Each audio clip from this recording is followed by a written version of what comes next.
Yüce dağ başında yanar bir ışık. Düşmüşüm derdine, olmuşum aşık. Al buğday benizli, zülfü dolaşık. Dividim kalemim yazarım.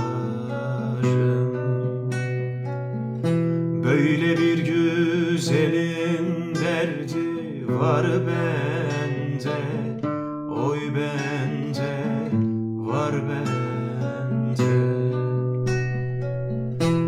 Aha ben gidiyorum, sen hemen ağla, dön ağla, yan ağla.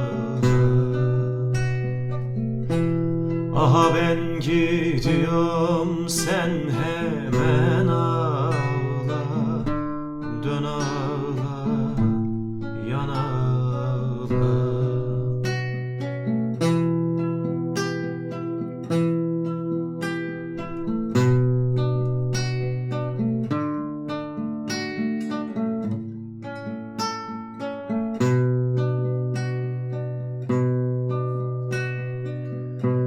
Yüce dağ başından indiremedim,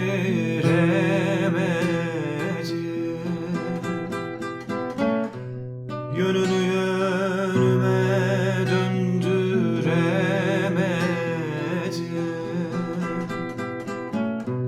Bir güzelin aklın kandıramadım. Dividim kalemim yazarım.